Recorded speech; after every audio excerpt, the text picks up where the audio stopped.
안녕하세요. 승부사 이치호입니다. 여러분을 토방에서 머리를 식혀드리고자 준비한 분석입니다. 분석 시작 전에 구독과 좋아요는 큰 힘이 되니 구독과 좋아요 한 번씩 부탁드리겠습니다. 모든 경기를 분석하지는 못하니 꼭 알람 설정해 두시고 긴급하게 올라가는 영상에 대한 분석과 정보 및 결과 예측을 놓치지 마시기 바랍니다. 제가 추천해드리는 조합픽은 영상 하단에 댓글에 기재해 두었습니다. 영상을 다 시청하셨다면 댓글을 확인하여 조합픽을 받아가시기 바랍니다. 우선 한 경기 인천 요코하마 전력 분석 알아보겠습니다. 먼저 인천은 아시아챔스 지조에 속해 있으며 현재 2승 2패로 3위에 위치해 있습니다. 인천은 이번 경기를 승리하면 마리노스와 순위를 바꿀 수 있고 원정에서 다득점에 성공하며 승리한 상대기의 홈에서 자신 있게 경기에 임할 것입니다. 한편 지난 주말에는 리그 우승팀인 울산을 제압하기도 했고 공격의 흐름이 좋은 인천입니다. 다만 이번 경기 인천은 악재가 존재하는데 풀전력으로 경기에 나설 수 없는 상황입니다. 팀의 핵심 무고사와 제르소, 은포쿠가 모두 부상으로 빠진 상황이고 신진호와 문지환 등 중원에도 이탈자가 있기에 이번 경기 팀의 전력이 확연히 낮아진 상황으로 고민이 많은 인천일 것입니다. 울산전 승리를 이끈 김도혁과 박승호, 홍시후와 천성훈 등이 선발 출전해야 하며 이런 선수들로 중원에서 움직임을 많이 활용하고 수비에 집중하며 선수비 후역습을 통한 득점을 기대해 볼 수 있는 인천입니다. 그나마 인천이 다행인 부분이 있다면 우선 일정으로 보면 괜찮은 편인데 지난 홈 경기에서 2연전을 치르다 보니 체력적인 면에서는 인천이 크게 밀릴 게 없는 상황입니다. 또한 이번 경기 상대인 요코하마 마리노스의 약점이라고 할 수 있는 역습 제어를 공략할 수 있는 화력을 보여줬다는 것 또한 긍정이기도 하지만 앞서 언급했듯 인천 유나티드에는 부상 선수가 상당히 많다는 게 생각보다 큰 변수로 적용될 것입니다. 요코하마는 지조 3승 1패로 1위를 유지하고 있는데 이번 경기를 패하고 산둥이 승점을 따내면 1위에서 졸지로 3위까지 추락할 수 있습니다. 그렇기 때문에 원정에서 무리하지 않고 패하지 않는 데 집중할 것이고 게다가 지난 주말 리그 우승 경쟁에서 고배의 우승을 내줬기에 아침에 모든 것을 투자하며 조별리그 일정에 신경을 많이 쓸 것입니다. 요코하마는 로페즈와 에우베르의 최전방 공격수들이 정상적으로 나설 것이고 야마네와 키다가 중원을 지탱하며 인천의 중원을 장악하려 할 것으로 공격적인 모습을 확인할 수 있을 것으로 예상됩니다. 다만 요코하마는 이번 경기 크게 무리하지 않는 전술로 오히려 주도권을 인천에게 내주며 역습을 노려볼 수도 있는 상황인데 근래에는 팀의 밸런스 자체가 잘 맞고 있는 중이고 리그와는 별개로 조별리그에서는 강한 모습을 보이고 있고 특히 아시아챔스 원정에서는 패배가 없는 요코하마입니다. 요코하마가 주의해야 할 부분이라면 리그에서 상대한 팀들이 체급에서 제대로 밀리거나 득점력을 봤을 때 좋지 못한 흐름이었다는 건 고려해야 하고 지난 주말 경기를 치른 뒤에 한국으로 와서 경기를 해야 한다는 체력적 부담감이 있을 수는 있을 것입니다. 결론을 말씀드리면 두 팀의 상대 전적은 인천이 직접 맞대결에서 4대2 승리를 기록하며 앞서고 있는 상황입니다. 그러나 인천은 어린 선수들이 잘해준다 해도 이번 경기에서 무고사와 제르소 없이는 두두와 마츠바라가 버티는 상대 수비를 뚫기 어려운 것이 사실이고 중원의 신진호, 이명주 등 핵심 선수들 또한 이탈하기에 수비 쪽에서 큰 부담감이 있는 인천입니다. 그렇기에 공격적으로 라인을 올릴 것이고 수비 라인에 부담이 생길 인천 상대로 에우베로와 마테우스가 역습으로 해결할 마리노스가 우세한 경기를 펼칠 것으로 예상됩니다. 다음으로 두 경기 가와사키 조오르 경기 전력 분석 알아보겠습니다. 가와사키는 아시아챔스 조별리그 I조에 속해 있으며 4승 전승으로 1위를 유지하고 있습니다. 가와사키는 지난 라운드에서 바툼을 완파하고 사전 전승에 성공했고 리그에서는 부진한 경기력으로 중위권에 그쳤지만 1왕배와 아쳔에서 우승을 노리고 있습니다. 지난 주말 경기에서는 다미안과 와키자카의 골이 터지며 가시마를 완파하는 등 최근 분위기도 좋은 편이고 와키자카와 주앙 슈미트 등이 벤치에서 나설 정도로 부상자 없이 풀전력으로 이번 경기와 시즌을 마무리할 것으로 보여집니다. 한편 가와사키는 우선 전방에 5명을 배치하는 것으로 화력을 중시하는 방법이 상당히 잘 먹히고 있는 중인데 다만 이런 부분으로 인해서 수비 상황일 때에는 수적인 열세를 안고 있다는 건 아쉬운 부분입니다.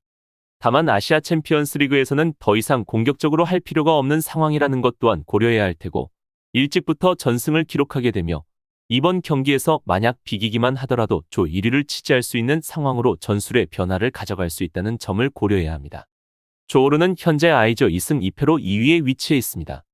조오르는 지난 홈경기에서 헤베르치의 선제골과 라시드의 결승골로 승리했고 울산 원정에서 패했기에 그 경기를 승리하지 못했다면 탈락이 확정되는 것이었는데 위기를 넘겼습니다. 그러나 울산의 상대 전적에서 밀려있기에 2위로 가기 위해서는 울산보다 승점 한 점이라도 앞서야 하는 상황이고 조 1위인 가와사키 상대로 패하지 않는 데 집중하며 역습을 통한 득점을 기대해 봐야 할 것입니다. 다만 조오로는 이번 경기 가와사키를 원정에서 상대해야 한다는 것 자체가 많이 달갑지는 않은 입장이고 우선은 홈 경기에서의 어드밴티지에 비하면 원정에서의 경기력이 상당히 좋은 편이 아니기에 이번 경기 힘이 빠지는 것은 사실입니다. 또한 원정에서는 공이 자주 본인의 진영에서 돌아버리는 상황이 많은 편이기 때문에 중앙을 잘 쓰는 가와사키와 같은 팀을 상대하는 경우에는 상성에서도 그다지 좋은 편은 아니라는 치명적 약점이 존재합니다. 그렇지만 이번 경기에서 조오르는 팀의 큰 전력 누수가 없기에 중원에서 활동량을 늘려 선수비의 전술로 끈끈한 두 줄의 지역 방어를 구축하여 버티기 작전을 수행해야 할 것으로 보여집니다. 결론을 말씀드리면 조오르는 홈에서 착실하게 승점을 추가했지만 원정 경기력은 기복이 큰 모습을 보여주고 있고 이번 경기 원정이라는 변수도 있습니다. 아챔에서 최고의 경기력을 보여주는 데다 홈의 2점도 살릴 가와사키를 넘기는 어려운 부분이 사실이고 중원에서 상당히 약한 조오르인데 가와사키는 타치바나다와 슈미트가 중원에 나서 경기의 주도권을 잡을 것이고 마르시뉴와 다미앙, 고미스가 존재하기에 기회를 해결할 가와사키의 우세가 예상됩니다. 보다 나은 수익을 위해 여러분들에게 알려드릴 정보가 있습니다. 우선 위에 보시는 하얀색 배경이 실제 프로토 승부식 133회차 발매된 보스턴과 뉴욕 닉스의 배당이고 아래 부분 검정색이 유벤투스 공식 후원사에서 나온 배당입니다. 한눈에 봐도 배당 차이가 눈에 띄게 다른 것을 확인할 수 있고 당연히 아래 제가 사용 중인 유벤투스 공식 후원사 쪽이 배당이 훨씬 높습니다. 또한 실제 유벤투스 공식 홈페이지에 파트너 체결이 되어 있음을 확인해 보실 수 있습니다. 그리고 프로토는 낮은 배당과 본인이 원하는 기준점이 아닌 공식 발매된 기준점에서 승패 또는 언더, 오버를 선택해야 하고 또한 가장 단점인 지정되어 있는 발매 시간이 있습니다. 이런 발매 시간을 놓친다면 경기를 구매하지 못하는 단점이 있는데 하지만 지금 보시는 영상에 나오는 유벤투스 공식 후원사에서는 높은 배당은 물론 경기 시작 1초 전까지 발매가 가능하며 매우 다양한 기준점에서 자신이 원하는 기준점으로 선택할 수 있습니다. 보다 안전하고 높은 배당으로 유리하게 구매가 가능한 큰 이점이 있고 수익의 가장 큰 부분이기도 합니다. 높은 배당과 편리한 이용을 원하시는 분들께서는 고정 댓글 클릭 후 문의 주시면 됩니다. 다음으로 세경기 빠툼 울산현대 경기 전력 분석 알아보겠습니다. 빠툼은 아시아 챔스 조별리그 I조에 속해 있으며 현재 사전 4패로 최하위를 기록하고 있습니다. 빠툼은 태국 최강팀으로 이번 아챔에서도 좋은 성적을 기대했고 많은 기대를 받았지만 4경기를 모두 패하며 탈락이 확정적인 상태입니다. 가와사키가 울산과 조오르를 잡아주며 남은 2경기를 승리하면 골득실을 노릴 수 있지만 가능성은 높지 않습니다.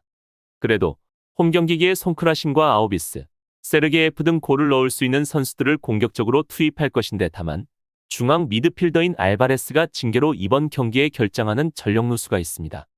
그래도 바툼은 주도권을 가지고 있는 팀을 상대할 때 역습으로 어느 정도 공략하는 모습을 보여주는 편이기도 하고 많은 움직임과 체력적으로 밀고 가는 팀이기에 이런 부분을 통한 득점은 기대해 볼 수 있습니다.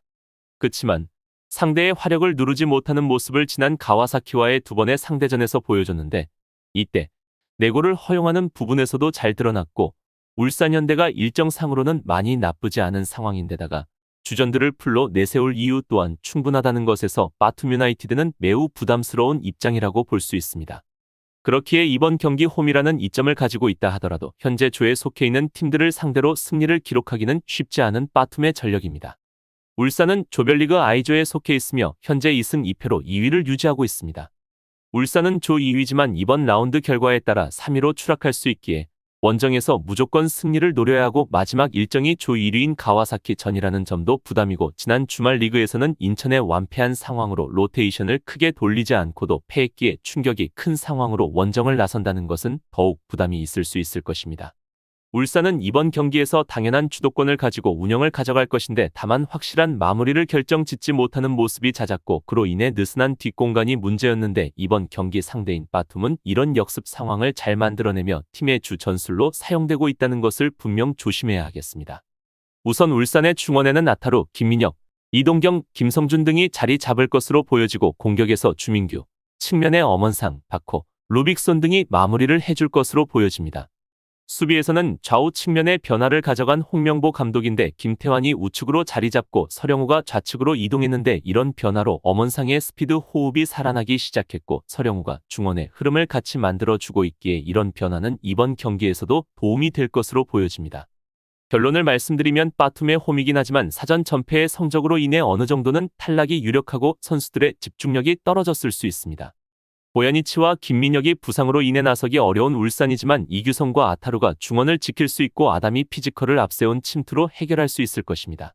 또한 울산은 원정으로 가야 하는 일정이기는 해도 추가적인 이동이 불필요한 상황이고 빠툼이 울산현대와 같이 주도권을 잡은 채 밀어붙이는 팀을 상대하는 경우에는 수비적으로 매우 힘들어하는 것도 있으며 울산은 이번 경기에 풀전력으로 나와야 하는 이유 또한 충분한 상황이기에 울산의 우세가 예상됩니다. 다음으로 4경기 산둥 카약 경기 전력 분석 알아보겠습니다. 먼저 산둥은 아시아 챔스 조별리그 지조에 속해 있으며 현재 3승 1패로 2위에 위치해 있습니다. 최근 인천과의 리턴 매치를 모두 승리하며 2위로 올라섰고 1, 2인 마리노스의 승자승에서 밀릴 뿐 승점은 같은 상황입니다.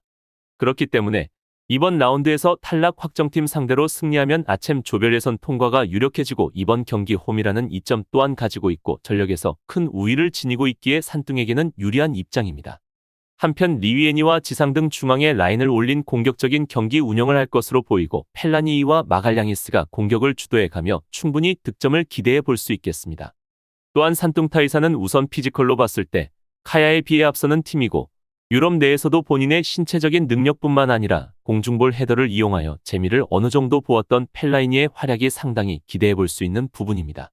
리그 내에서도 펠라이니를 최전방에 배치한 방법이 아주 효과를 보고 있는 중이기도 하고 카야FC의 신체적인 능력 또한 많이 신뢰하기에는 어려운 정도이고 측면에서 올라오는 크로스의 제어 능력도 부족한 카야이기에 이번 경기 측면과 공중볼 경합에 재미를 볼 것으로 예상됩니다. 카야는 지조 사전 4패를 기록하며 탈락이 확정인 상황입니다. 카야는 필리핀 리그 우승팀이자 리그컵에서도 결승에 오르며 더블이 유력한 팀입니다. 그러나 모두 필리핀 자국 내에서의 결과들이며 아챔에서는 4경기에서 경기당 3골을 실점하며 전체 2골에 그치는 열세를 보이며 한계점을 보여주고 있는 팀이고 또한 이미 상위 2개 팀이 승점 9점을 획득했기에 남은 일정에 대한 동기부여가 없는 상황입니다. 우선 카야는 500을 가동함으로써 상대의 페이스를 누르려고 하기는 하고 있으나 효과가 크다고 보기에는 어렵고 무엇보다도 노장과 172cm의 작은 키로 이루어져 있는 센터백 라인이 펠라이니의 압도적인 제공권을 이겨내지 못할 가능성이 높기에 이번 경기 확실히 열세인 상황입니다. 아무래도 지난 1차전 당시에도 펠라이니가 없는 산둥타이산을 상대했음에도 불구하고 3골을 내주게 되는 좋지 못한 모습을 보이기도 했고 이번 경기에서는 더더욱 힘들어질 수 있는 카야는 어쩔 수 없이 템백을 세워 역습마저 포기한 전술을 보여야 하는 입장입니다. 결론을 말씀드리면 이번 경기는 산둥타이산이 매우 유리한 위치라고 볼 수 있을 텐데 우선은 제공권과 경합 상황일 때에도 아주 우위를 보이고 있는 중입니다. 펠라이니가 나오는 경우에는 카야FC의 신체적인 능력이 떨어지는 수비수들이 상당히 고전할 수 있고 펠라이니가 다소 깔끔하지 않은 상대의 공격적인 전진을 제어할 수도 있다는 점도 있습니다. 또한 지상과 리위에네이 등 중원 압박은 물론 점유율마저 잘 따내는 산둥의 중원을 넘어서기는 힘들어 보이며 일방적인 가두리 형태로 산둥이 큰 우세가 예상됩니다. 이상으로 경기 분석 마치겠습니다. 지금 보신 분석 영상에서는 최종 조합픽을 드리지 않습니다. 초안 분석 내용이며 더욱 세밀한 분석 자료와 최종 조합픽은 댓글에 기재해 두었습니다. 프로토가 처음이신 분들 혹은 프로토를 좋아하는데 적중률이 낮으신 분들께서는 주저하지 마시고 전문가의 도움으로 수익률 극대화하시는 것을 추천드립니다. 토토는 단지 운으로 하는 게임이 절대 아닙니다. 모든 분야 전문가들이 존재하듯 프로토도 전문가들이 존재합니다. 경기 전 다양한 분석 자료 확인은 필수이며 가장 중요한 정보력이 수익의 80% 이상 지분을 차지하고 있습니다. 수익률을 극대화하고 싶으신 분들께서는 영상 하단 고정 댓글 클릭하셔서 분석픽을 확인하시면 됩니다. 시청해주셔서 감사합니다.